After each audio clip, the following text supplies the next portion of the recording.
Hi, beautiful people. Welcome back to my channel. My name is Steve. Welcome if you're new. In today's video, I want to share 3 things that I hate the most about being in schools and high schools in China. On this channel, I share a lot of content related to self-development, personality, psychological development, and whatnot. And yet, I think I haven't shared enough of my personal and real-life experiences back when I was in China, when I was in high school, what it was like, right there being a teenager there in China.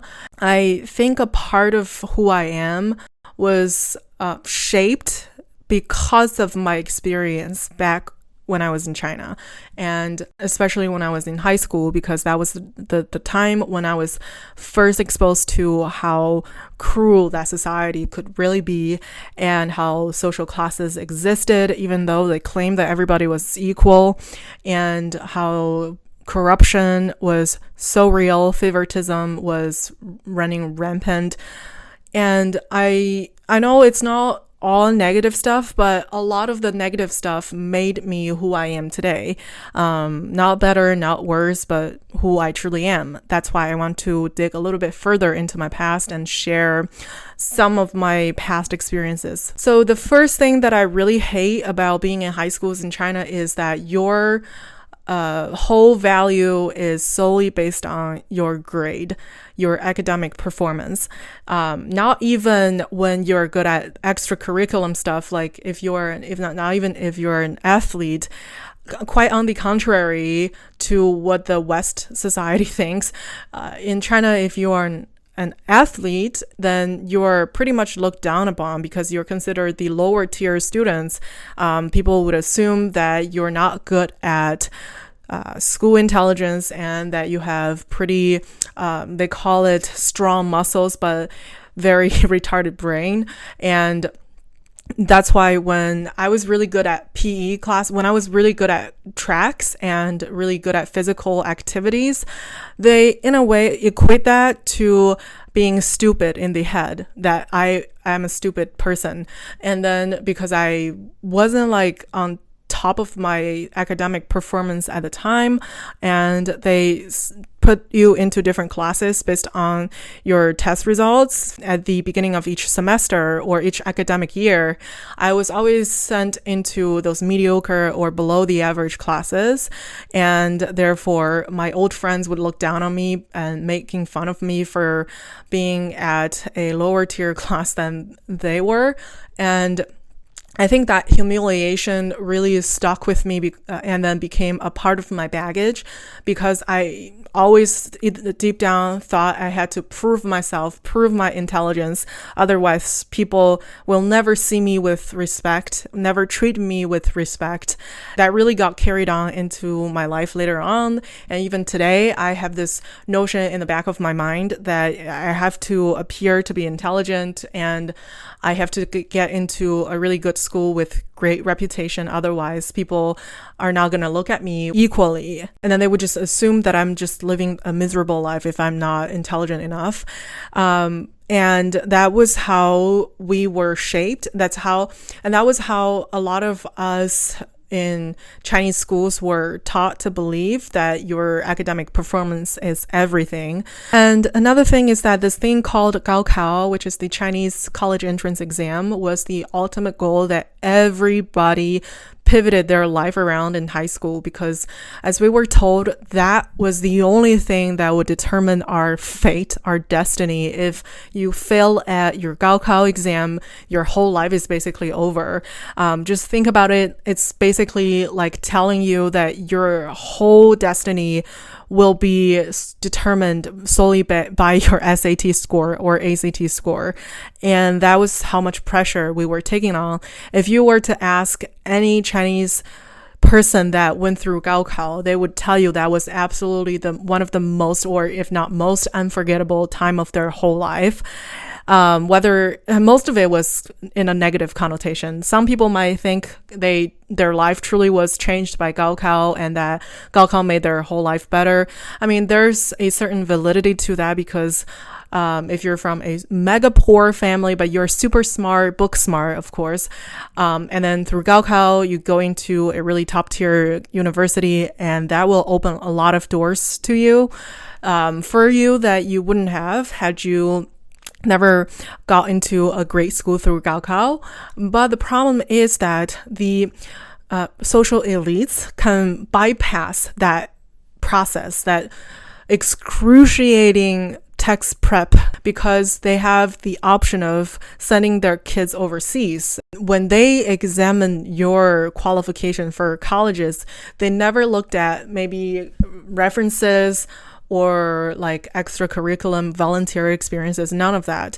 Your score, your Gaokao score is the only measurement, is the only rubric that they take into consideration.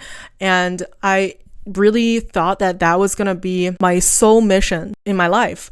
And it wasn't until I came to the US that I saw how you can actually thrive in a lot of activities outside of your school, and that your extracurriculum activities can be even just as respectable, or even hold better value. That's the number one thing. Like, your score is basically your whole value as a person. I remember this one incident that was so shocking to my core that I still cannot get over today. You know, they put you into different tiers of classes based on your performance test results at each academic year. I was sent to this lower tier class, let's call it class B, and some of my old classmates were sent to class A, which was superior than my class.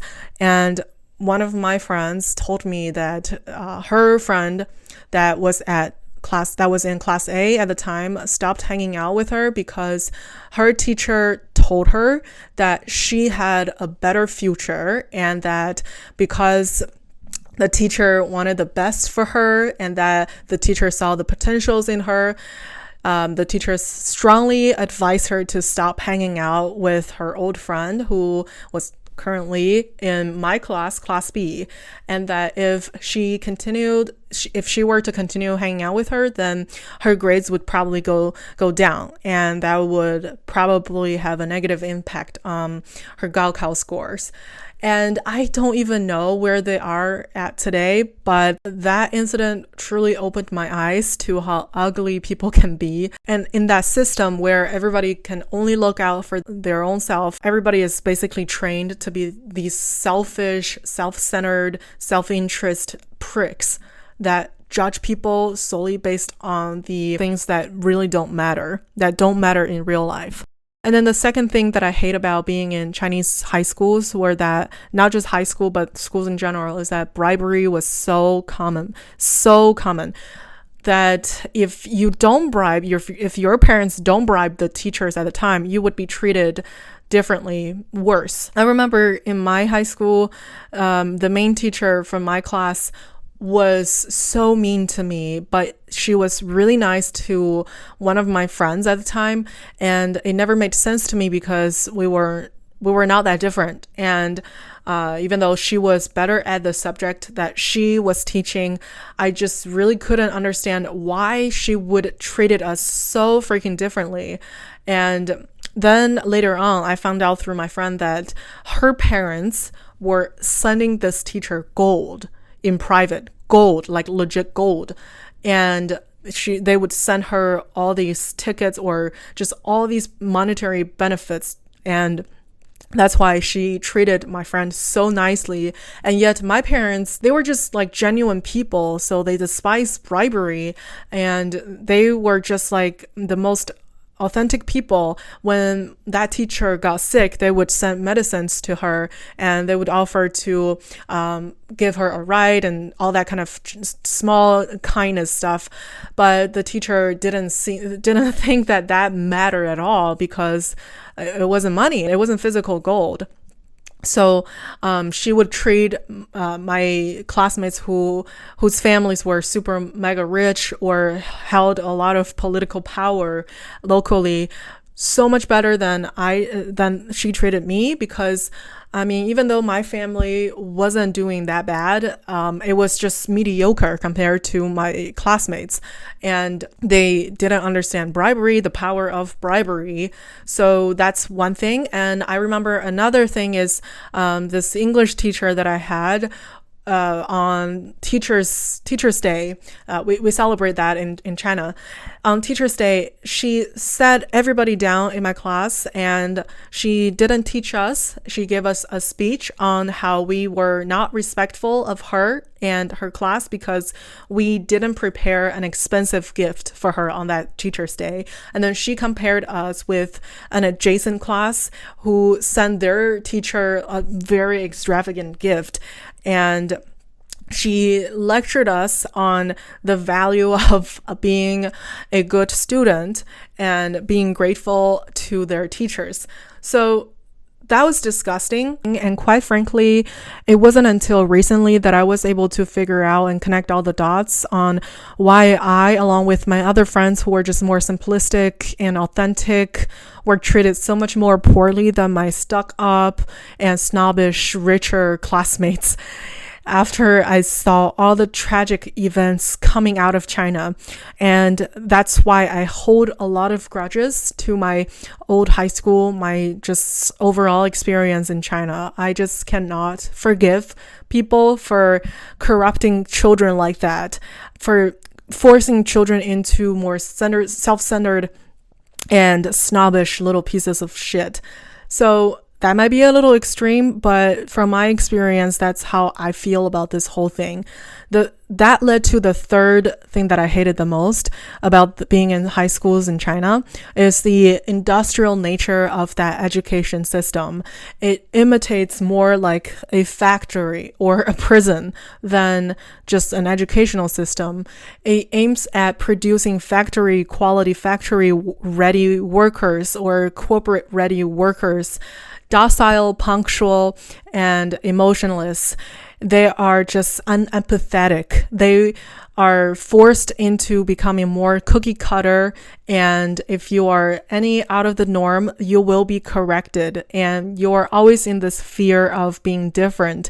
If you are, people will go out of their way to point it out to you and tell you to change, to comply to the norm. And there was a very common thing that our teachers would tell us or told us is don't ask stupid questions, or that is a stupid question, I'm not going to answer. And it discouraged your curiosity and creativity. You don't need to create anything. You don't need to rely on your own thinking. You just have to remember the correct answer. You just have to memorize and repeat whatever that is correct. There is always a standard answer that you need to follow, that you need to remember. And that is the only thing you need to remember. If you remember anything that is differently, that makes sense, but just doesn't apply to the standard answer, then you're wrong. You need to correct yourself. And it's that belief that really made me lose hope, lose faith in that system. And I don't think it's really good for children's and a society's development in the long run, because this is why plagiarism is really huge in China. It's so simply because we were not encouraged to become more creative in our thinking, to be more critical and to be critical thinkers. And this is not to say that there aren't critical thinkers or creative people in China. It's just that the system really pin you against the mainstream and you're not the norm and you're not welcomed in that system. And all in all, my experience only represents my own perspective, and I'm pretty sure there are people who have totally different perspective and experience, and that's totally fine. I'm just sharing my side of the story, and I think it is of some value. So I hope to hear your opinions on these three things that I listed that I hate about being in high schools in China, and I want to hear your feedback and what you think about this topic. All right, thank you so much for watching. Hopefully I'll see you soon in the next video. Take care. Bye.